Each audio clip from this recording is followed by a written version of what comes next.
Walk us through what's unique about this unit. We were just looking at the other unit that's, your new black. Is this one also going to be in the black? No, this one is actually going to be in white or grayish color. The white color. Okay, we'll debate later whether they're actually colors. We're HVAC guys, right? We're not experts on the color spectrum. Okay. So what's unique about this unit versus the one we were just looking at? So the unique thing about this is it's rated down to -35 Celsius for heating operation. Wow. Right?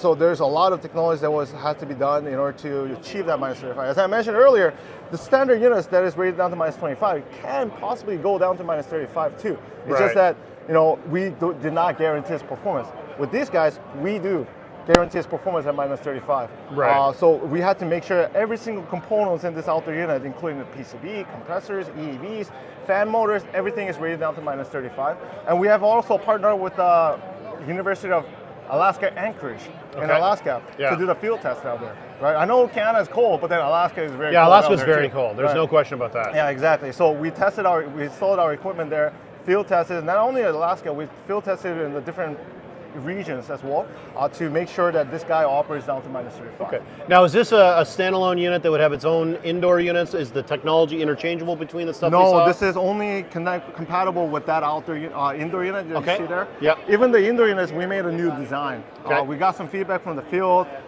Some of the younger generations, they prefer the rectangular design on the indoor unit instead of the round. Instead of the round unit. So we accepted that, and then we implemented some of the new technologies called dual vane, and also the horizontal discharge. As you can see on that indoor unit, there's two discharges. There's the one on the top and the one on the vane on the bottom. Yeah, better throw from that? Yes, and also indirect cooling is what we want to achieve, right? A lot of the Canadians, we don't want the cold air blowing into my face. Hey, it's not just Canadians, man. Even Americans don't want cold air blowing down their back. A lot of the Asians do, though.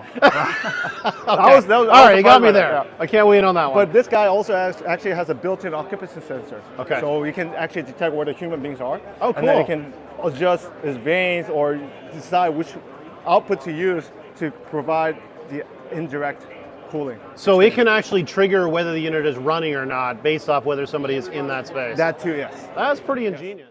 The application for this unit, where do you see this being deployed in residential applications? Like, what's the sweet spot? Everywhere in Canada, honestly. Yeah. The benefit of this, yes, it is rated down to -35. However, as you know, Canada, it's not like Alaska.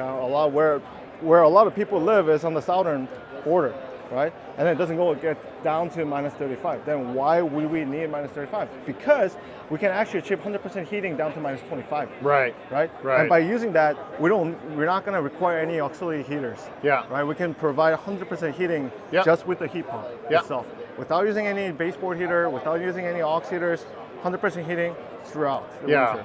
Well, the other thing that's really important is the capacity and performance really gets enhanced. If you don't need to go down to -35, great, right? You've got a heat pump that's really going to perform. It's going to heat the space. You're not going to use a lot of backup heat. Exactly, and there's the COP of this guy at 5 Fahrenheit, -15C, is 2.7. Right. It's 2.7, which is much greater than what's available in the market right now. Right, and that's another argument for just because it can do -35 doesn't mean it should.